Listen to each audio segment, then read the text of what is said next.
So happy to have you here. Happy to have this conversation.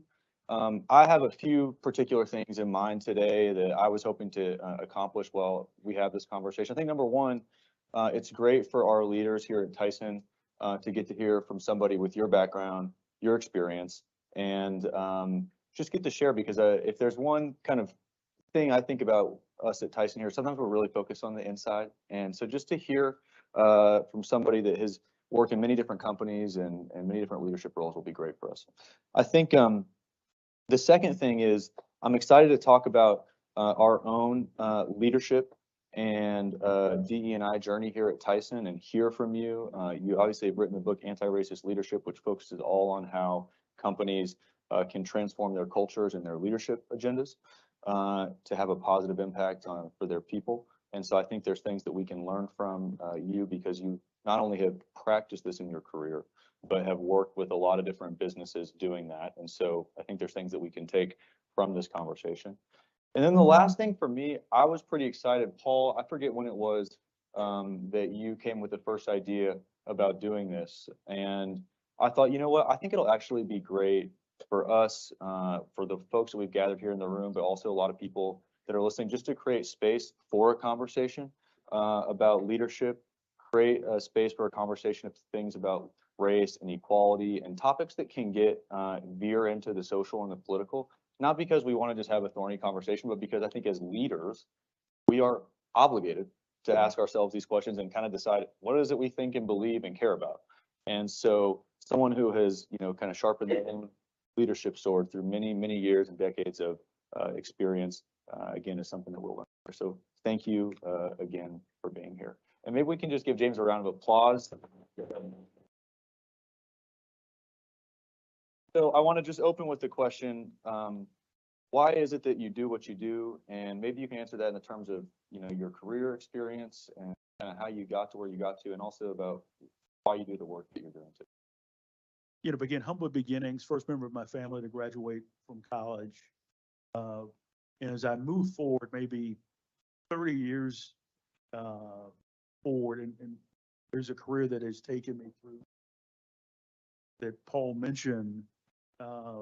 What brings me to this moment being a combination of some consulting work that I started working on this book with my daughter in 2020, combination of the pandemic and the global racial reckoning. And one of the things that I always like to do to start any of these kinds of discussions, and we'll dig in deeper later, is I'm going to read the first paragraph of the book. If I can pull that off with this one handheld mic. This book is not apolitical.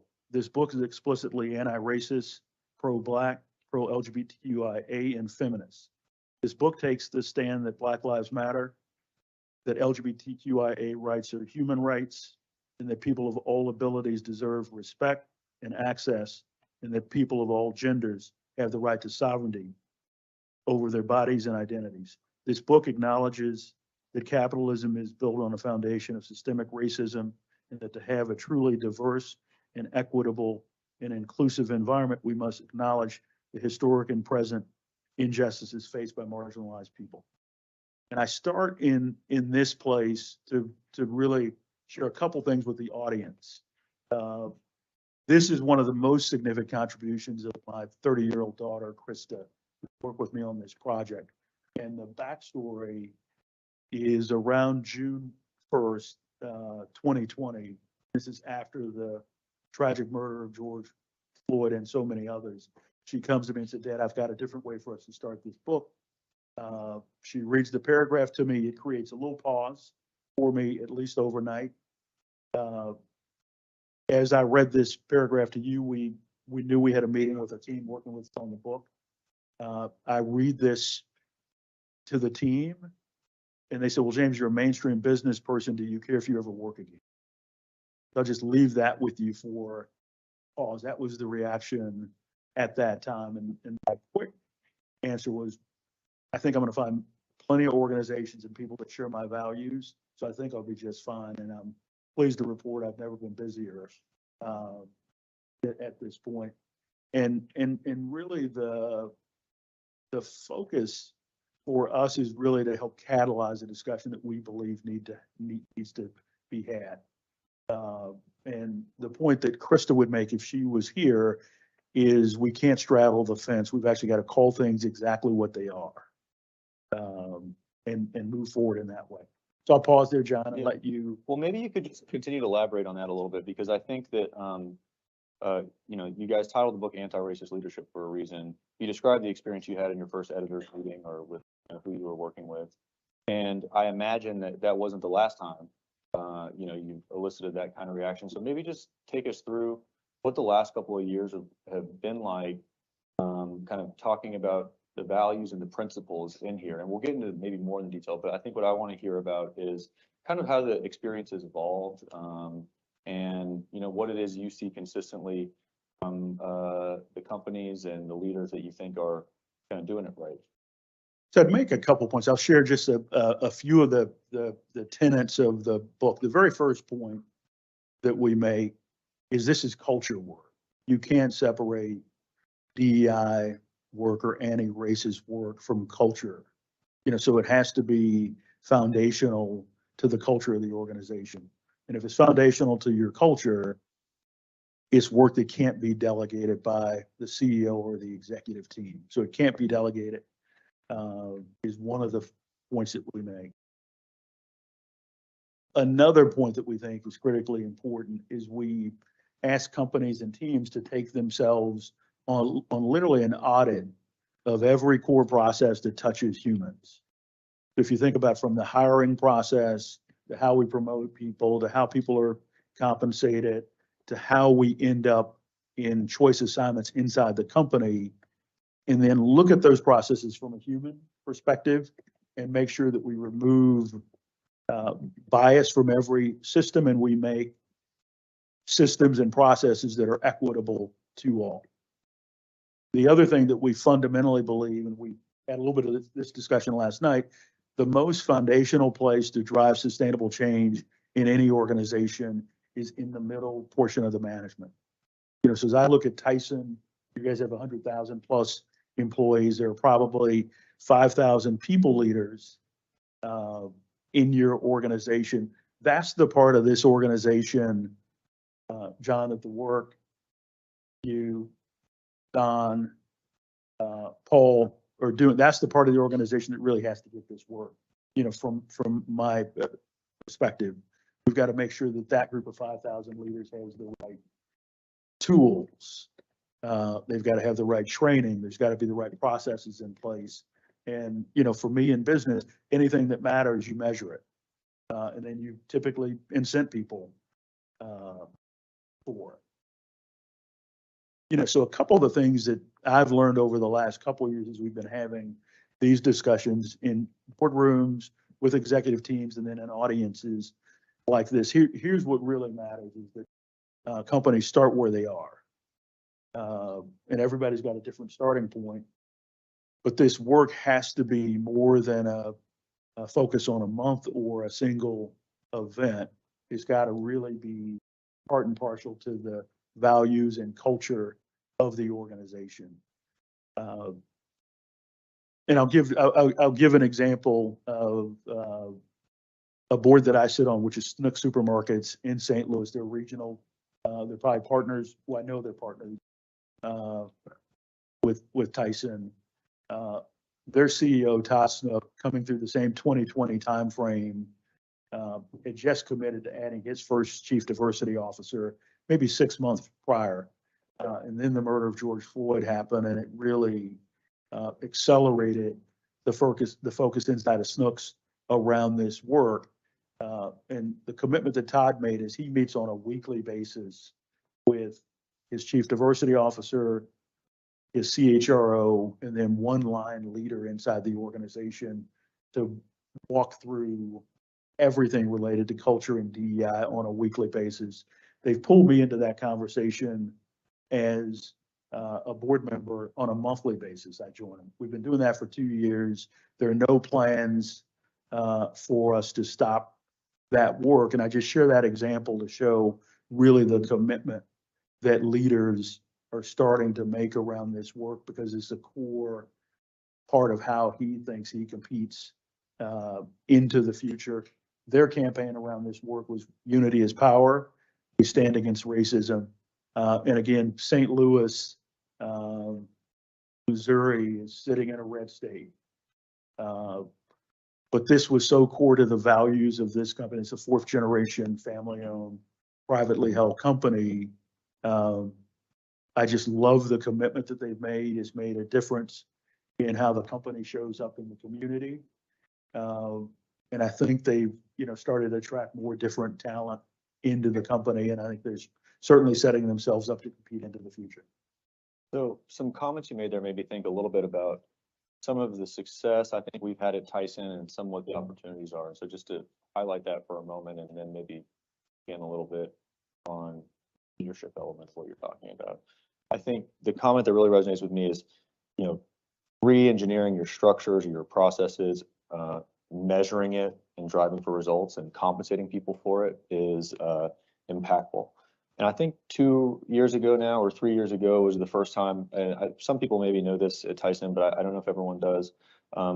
We started measuring whether or not certain job grades and above met threshold for having diverse slates. And I think as a result, we measured that, we managed it, and the results I think it has yielded have been positive. For us, the next move will be to drive that further through the organization. But I think it was, for me at least, a real proof point that you can drive results around process re-engineering. I think where one thing that is discussed at least in 2 or maybe 3 chapters, not every chapter in the book, is the concept of empathy and how you drive leadership training through a broader population. And I think that's where Tyson is in a little bit of a kind of reimagining itself. I think many people here in this room especially will experience we're bringing different offices and places together. And so it's kind of like this special opportunity to realign around our core values, one of which is inclusion, the others being integrity, safety, stewardship. So talk to us, like, how have you seen companies cultivate good leadership, specifically centered around empathy, which is kind of like an emerging leadership competency, I think, for people that study and coach on these things. And again, this is another area where my daughter, Krista, really forced her dad to be more thoughtful. She'd hear me talk about empathy as really a core part of how I've operated across my leadership journey. And she said, well, Dad, that's great. What if you're not naturally empathetic? Is that a skill that can be developed? So we went on as we did our interviews, kind of led by Krista. We interviewed 24 executives, and that was one of the questions that we posed. And I'll share just a few examples that I've used myself to build and develop empathy. And then I'll share some examples from some others. So for me, one of the things that I do, and Paul has been with me on some of this journey, at a combination of Nestle, Purina, and Gillette, we would take, non-diverse executives to the Black MBA conference or to the Hispanic MBA conference, Nashimba, at that time. And, just kind of go with me to a place where you're at a meeting for 2 days and there's 10,000 Black or brown, highly qualified leaders. Every restaurant you walk in, every elevator you walk in is a Black or brown person. And it just gave those executives, just for a brief moment, a time to walk in somebody else's shoes. So as a Black man, I don't get to step out of this skin. I've done 30, 40 years of a career in so I don't get to take it off, when I move on. And the specific example to bring this point home, and this is work, again, that I did with some of my leadership team. I sent one of the executives that worked for me at Nestle Purina to a women's conference. And if you can envision, there's 500 women, there's maybe 10 men in the audience. This gentleman, by the time he got to the end of the day, was so stressed out, he couldn't make it to dinner. Because he was one of, the only people at this event for one single day, but it taught him so many lessons, from a leadership perspective moving forward. So those are some things that I've done in the past, but I'll share some more contemporary things that I think are even smarter than the things that I've done. There's a CMO that we talk about in the book, Julie Washington. She's also a former colleague of mine, and Paul's from Gillette. She's the CMO at Trinity Healthcare.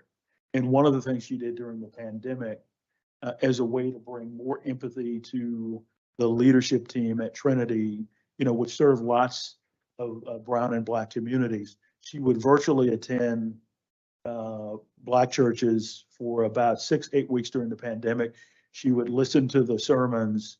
She would clip those sermons when they talked about COVID and the pandemic and the health disparities, and she would deliver that to the executive team so that they could be more thoughtful in the solutions that they brought to their client base across those regions. I thought that was a brilliant way to think about building empathy.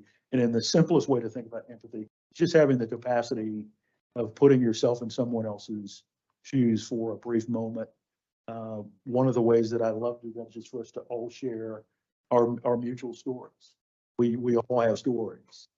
And I always look for things that might be common stories, because at the end of the day, we've got actually more things in common than we have as differences, but we really have to focus on being human first. And, sometimes the title of the book has people to bristle. And the point that I make, this is just about being human. This is about creating opportunity for my queer Black daughter to have the same equal access and opportunity as everybody else. So can you talk a little bit about just making that human connection with people? You shared a story or two with me last night about different people you've met in your career that got an opportunity kind of based on just a small human connection, and then after that they flourished. And I think that Tyson, this is a place where we're always trying to create opportunities for people, but honestly, sometimes in a large company, it's challenging to find that. And human connections, I think, can break down that barrier. And you've got some good stories about. Yeah, I'd love to share that, because sometimes we think this work is about excluding people, I'll be specific, excluding white men. This is the concept that is for all. This is about being human. So I'll share two examples that I shared, John, with Paul last night over dinner. One of my favorite executives that I've ever worked with was a gentleman in Macon, Georgia, that was an account executive for Nestle Purina, kind of toiled in that job for a number of years. He was without his college degree, passed over for district manager assignments, and lots of times I go out to meet with this gentleman and just thought he was the most brilliant business person. In the interview process, I promote him to work for me as a district manager in Phoenix. And just kind of fast forward, this guy ends up running the pet specialty division at Nestle. He did go on to finish his college degree. He ended up running most of the commercial operations in the pet care division at Mars as well. And he's been in Northwest Arkansas and ran the Walmart team for Nestle at the time. But the point of this story is, you wouldn't think a white gentleman in Macon, Georgia, and me, given my biography, would connect in that way. But we both, at the end of the day, had Southern roots, enjoyed fried catfish and lots of things. We just had, at the end of the day, we had more human connections that allowed us to really flourish from a business perspective. And kind of my lens, which is my own humble beginnings, really suggests that anything is possible if we give people the opportunity. And this is the guy, probably if I didn't come through there's no way he has the life that he's had up to this point. I'm forever grateful for meeting him. And I think he's, pretty grateful that we connected. And there's one other kind of related story, and this is a Gillette story. This is a gentleman that Paul knows, another white gentleman. He had been at the company 30 years. I show up in a senior executive role. And one of the things that I always do as a leader is I really want to understand people's histories and biographies. And again, that's a part of the empathy, where I want to And then I want to understand what they're passionate about and what their ambitions are. And this gentleman, I mentioned him in the book, Mike Fiacillo. Mike doesn't have a college degree. He had done everything from a creative services, marketing promotions perspective. And it was clear to me where we were underusing his abilities. John, I think this is the point you're getting at for some of your colleagues here, for us to really understand what people have done across their careers and really find ways to take advantage of all the capabilities in the organization. I ended up putting Mike into lots of bigger jobs. Again, I'll fast forward and kind of shorthand it. Gillette was bought by Procter & Gamble. Mike was one of the final people. So imagine, I find this guy in a very limited job. In 3 years, move him into a broader role. As the company gets sold to Procter & Gamble, Mike is literally transitioning a big part of the North American marketing and promotional apparatus to Procter & Gamble.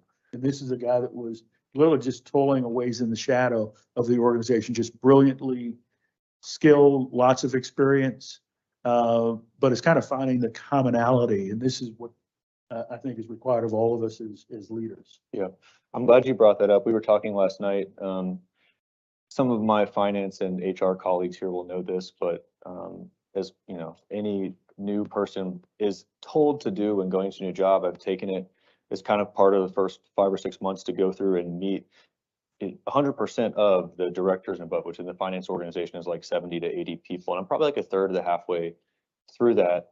And it has been the most amazing and eye-opening experience because for some whatever reason, when you work in an organization, especially one that's large and has as much breadth as Tyson, there's a lot of people that have done a lot of things, but it doesn't necessarily get recognized because we just have some processes that remember and know people for what they're doing today. And so I just take that moment to advocate for and vouch that everyone here take the time when you can to connect broadly across the organization and ask people what their backgrounds, experiences, and you'll learn a lot because it has been eye-opening for me. So I want to change gears for a second. This is a question I brought up at least once or twice last night because I figured someone that is in your shoes, having been working with many different companies, would have points of view about this. And I shared my opinion and asked if you agreed and what's going on. And it's that 2020 was a huge year, for the world from a health standpoint, emotionally, but also I think, as you called it, the global racial reckoning, which I think is a fair characterization of what happened after George Floyd was killed. And but for me, it kind of feels like the momentum and the collective conscience has cooled a little bit. And so my question to you is, do you agree with that? And if you do or you don't, I mean, what's your take on it? And what does it mean for companies and for business leaders? I make a couple points. So I actually believe the conversation shifted dramatically in 2020. There was a recognition, a collective recognition that we had missed some things around the treatment of folks that come from different populations, specifically the abuse that Blacks have historically experienced at the hands of the police. And we started to have that honest discussion. That conversation moved into corporations making statements around, having anti-racist policies. We started to have more discussions around structural and systemic racism. And I think that's all for the betterment. So the conversation certainly changed. There are people that made lots of commitments. The point I'd make is most of the commitments that have been made by many corporations have been unrealized as people have kind of moved on to other things.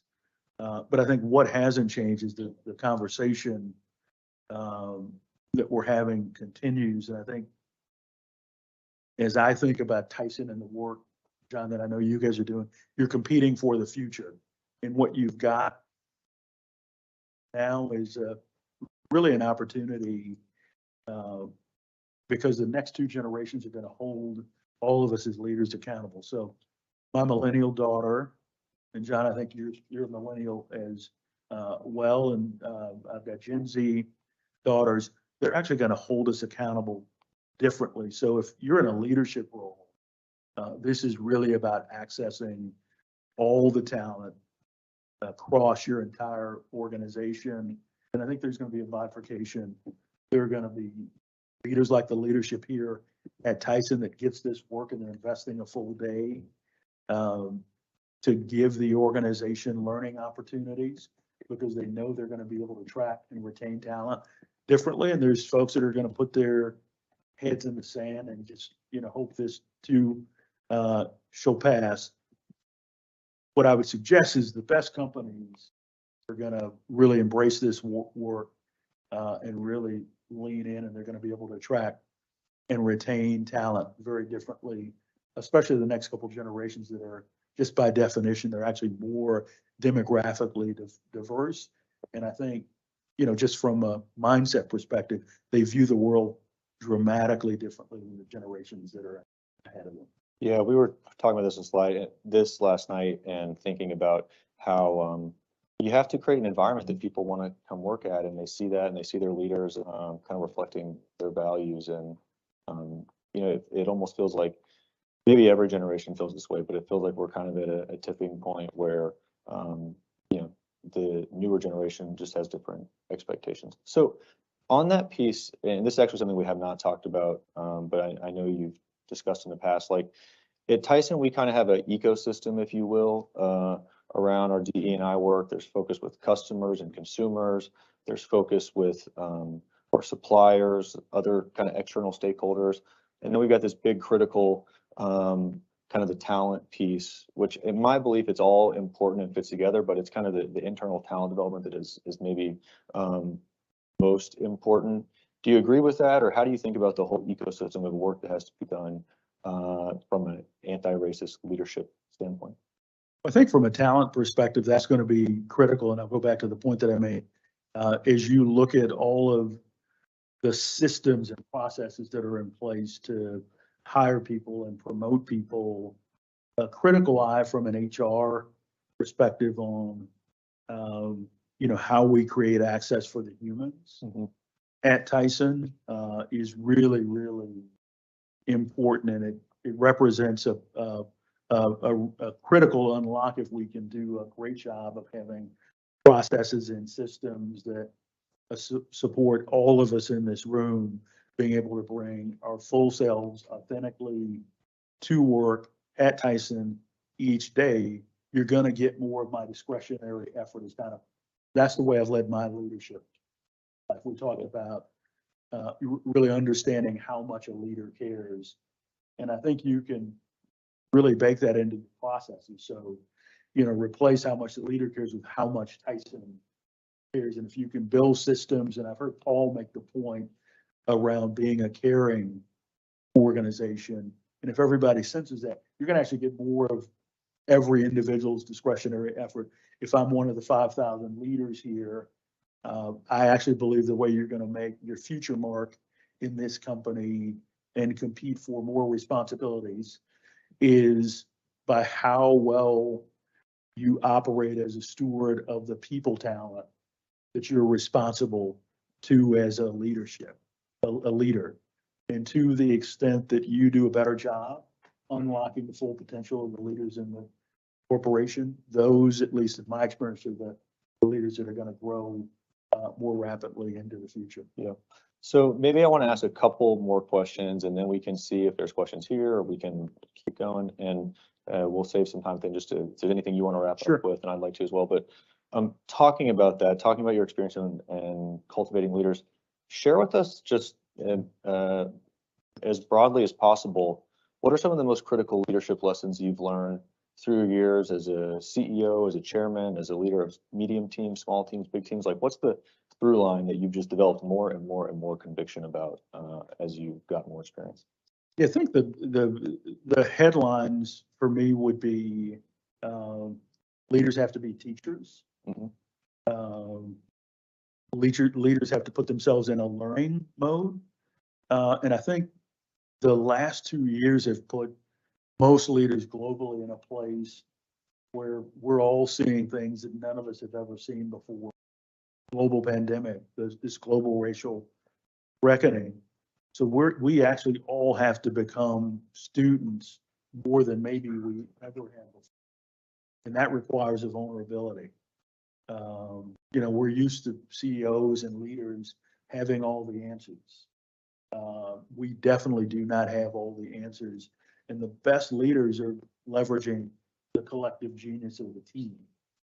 I love the fact that you're meeting with, 70 leaders, both to understand their individual biographies and the things they're passionate about. That will allow you to unlock in this new role for you that collective genius. I would suggest that that's one of the things that I think works well. For me, it's about being human. So I share the example of the couple leaders that we talked about that are white males, and just we found kind of the mutual humanity that really allowed us to have beautiful working relationships together. And that one of the points that I often make is people don't care how much you know until they know how much you care. And I've always found that I can get discretionary effort out of my teams if they know how much I care. And the way how much people care is you have to know something about, you have to know me, you have to see me, you have to hear me. And I think for leaders to be able to do that work is important. We talk about leaders being teachers. I actually believe leaders need to have a teachable point of view. We all need to have something that we believe in, and be able to share that over and over again so that people understand what we value. I'll pause it. Yeah. Those are a couple. So different question for you. Tyson's a family company. I have some great days and some days that are more interesting than others working with my family members.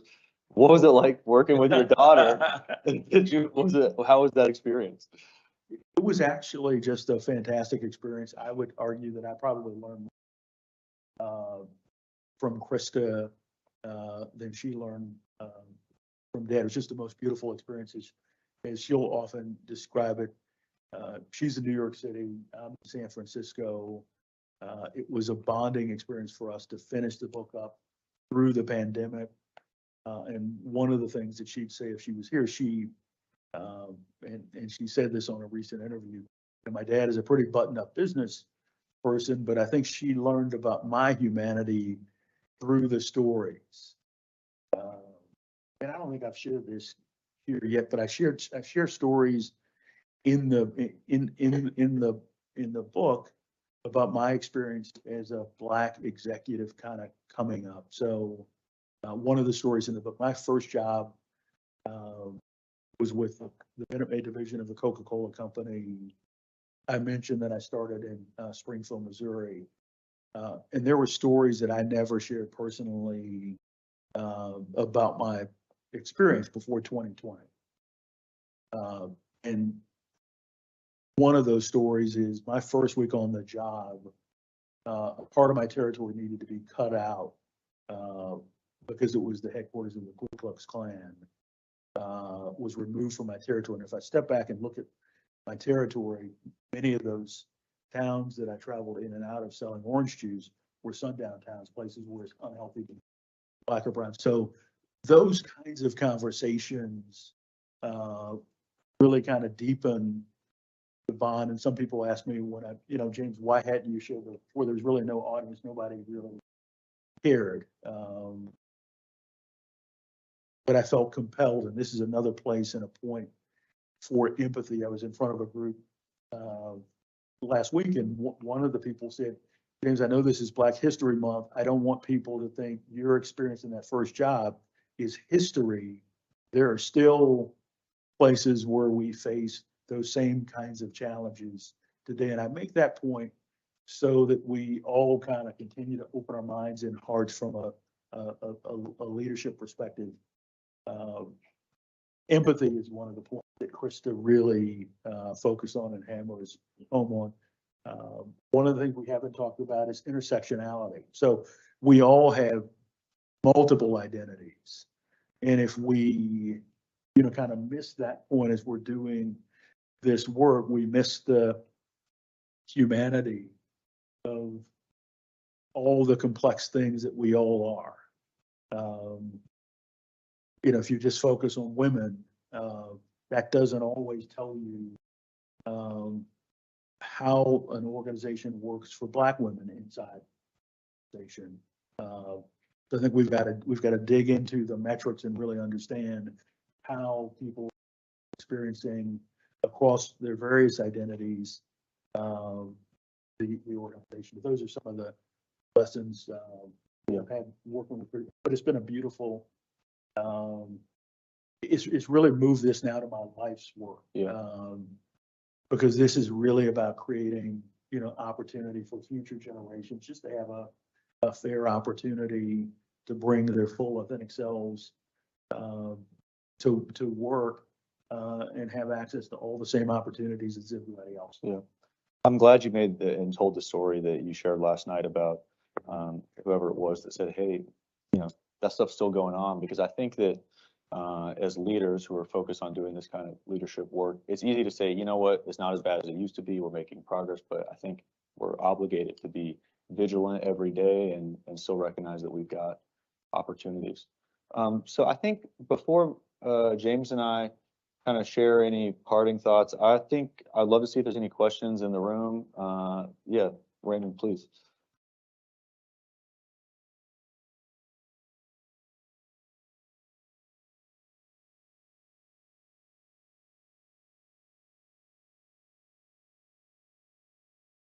That work?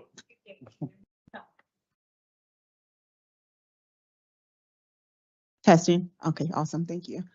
Thank you so much today for your time. Just a quick question. How did you come up with the title Anti-Racist Leadership? Because that's, to me, a play on words, especially coming from Mike Brown in St. Louis, in Nestle.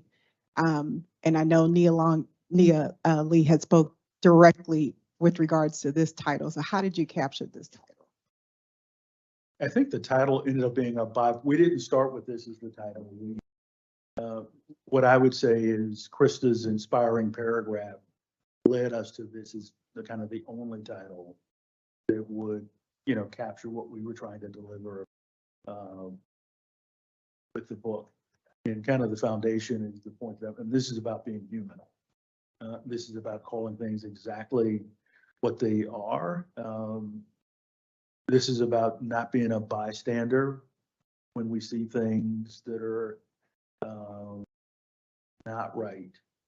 So you can't straddle the fence. This is actually calling us all to action, is the way we thought about it. And we were hopeful that the book and the title and the contents would give more leaders access to having this discussion, but importantly, taking actions that would make sense in their respective companies. James, thanks, first of all, for being here for this important conversation. I was born and raised in a state in the South where racism is not only allowed, but it's encouraged and excused, unfortunately. So how would you tell Tyson Foods to really promote and push this culture down to plant communities across the South where racism is still a huge issue, not just with our plant leadership, but within our plant communities where Tyson Foods exists? Fantastic question. The point that I'd make is this is really all about the values of the organization. And that's why I gave the Snook supermarket example. I mean, they operate in communities that would, I assume, be similar to some of the communities you operate in. This is really about the values of the organization. And I think you want to give people the opportunity to come along. But at some point, if this is what we stand for, people that have different viewpoints, I always thought about it this way, is I free up their futures to go do something else. And I hate to be direct, but that's the only way that I know how to be. So you provide the tools and the resources for everybody to understand the company values and what the company stands for. And at some point, dissenters probably need to go, do something else with their career. And we should give John a chance to weigh in on that, because and these are my statements to the audience, not the company Yeah. statements. Reagan, thank you also for asking that question. I think what we have kind of tried to focus on at Tyson, or something that's guided a lot of the choices that we have made, is how do we take care of our people? And in some senses, that means Tyson team members, but I think we also feel a great sense of connection and obligation to helping the communities where we operate thrive. And so I think, it is, again, thinking about Tyson, thinking about us as leaders within the company, but thinking about us as leaders within our communities. That I think it's my hope and my intent that by us becoming, better at what we're doing, that it has a positive knock-on effect.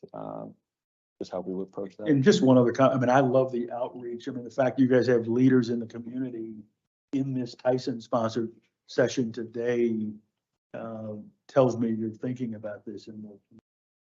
Yeah, thank you. Hi, James. Yes, okay. April, nice to see you again. Hey, Thank you so much for coming and sharing a lot of this inspirational information. I know we've spent a lot of time talking about leadership and people in positions of leadership, but could you spend a couple of moments giving us some inspiration for our team members who maybe aren't in leadership positions, don't have positional power, or maybe aren't comfortable being in those positions, and how they can join this cultural shift from more of a backseat position if they're not comfortable being in a leadership position, and how you think they could be effective?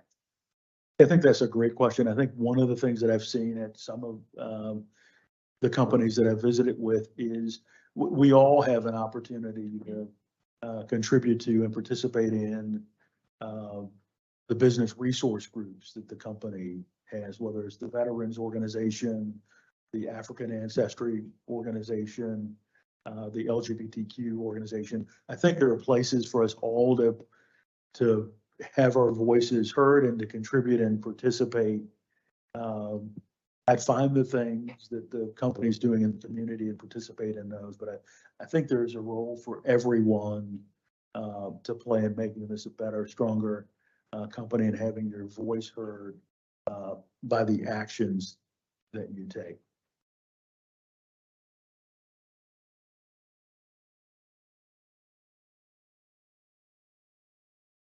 Since I already have the mic here, I'll go ahead and use it. All right. Again, I want to appreciate you, James, for being here, and John, JRT, appreciate the engagement here. Even with kind of until you made that comment, JRT, of the advances we've made and how far we've come, discussions and conversations around race are still something that's very widely considered uncomfortable. I just even state the words, it kind of, there's a certain amount of cringe I think people sometimes have when having these conversations. What are some of the things, just want to get your thoughts on what we can do to be more comfortable with talking about race and having these conversations, and also, understanding the value that comes from that? I think it's really all about just creating the space, for our colleagues. So we had this discussion last night.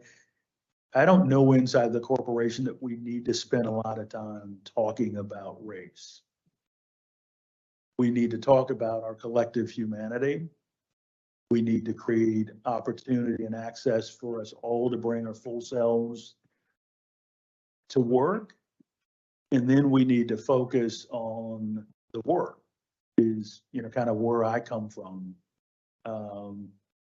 And we need to find ways to have our BRGs advance the company, and we need to assume that the leadership is going to make sure that there are processes and practices that give us all full access to all the benefits of the corporation. As you can see from the discussion that we've had, I'm not somebody who shies away from having the direct conversation, but I wouldn't have us to fixate on the conversations. I'd be more focused on the work and that there's equal access to opportunities. And this is a little bit of an aside to this point, but it's something we talked about last night. I talk about in the book that I'd never been promoted based on potential. So there is something In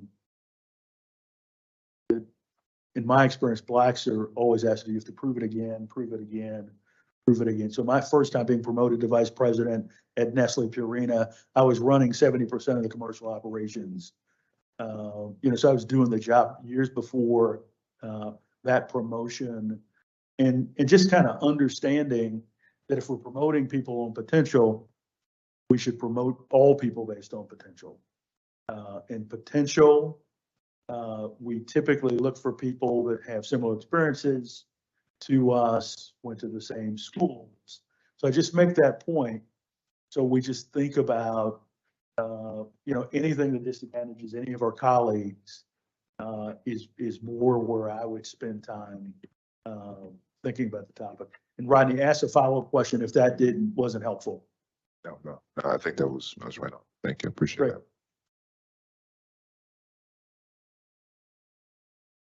James, please, if we've got just a few minutes left, and I know, we got one more here? Yeah, Mariah. Hi, thank you so much for being here and speaking. I was wondering if you could elaborate a little bit more about kind of leading with caring.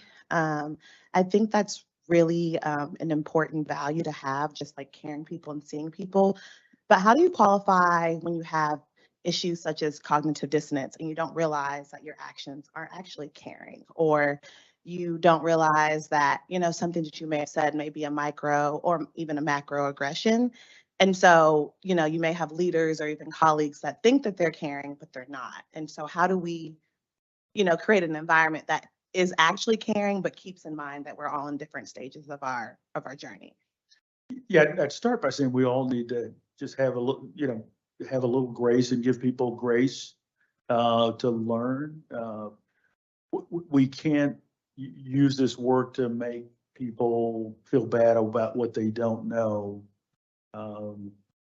If it's a reoccurring issue, it's probably an issue, but I think one of the things we talk about in the book, we want people to start where they are. We've got to give people the grace to learn.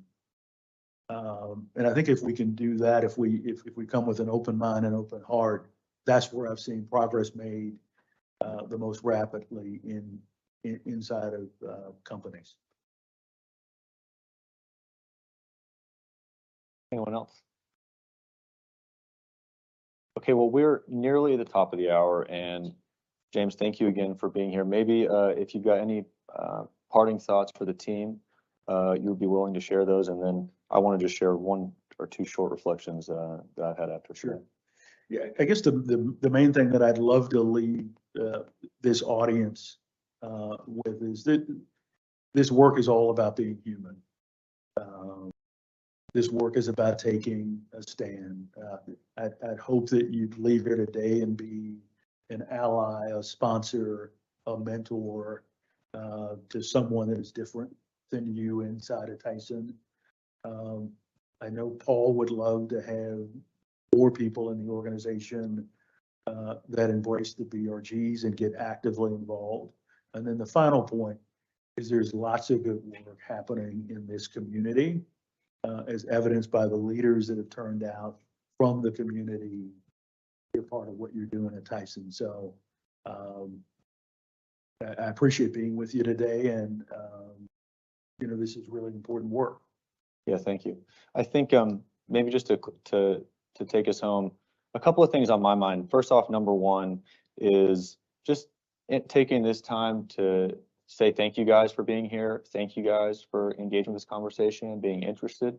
To be very clear, it is a future leadership competency and expectation here that people are able to help build and cultivate diverse and high functioning teams. And I think that as each of you or people that are not here are moving in and around the organization, that becomes important as a skill to develop over time. And I think the second thing that was on my mind, and then you used a set of words that I'm going to borrow as kind of our outward or leaving inspiration, was there's an element of doing what we're talking about here that is about fixing the systems and the processes. And one way that you do that is about creating this human connection. And I think the term that you used today was figuring out how we can unlock the collective genius that exists within organizations. And so I think that that's my takeaway for today. How do we work together to unlock the collective genius of the people that we work with and throughout this organization? I think if we do that, we will be one step further down the road to being more successful. So James, thank you again for being here. We appreciate the time, and let's give our guests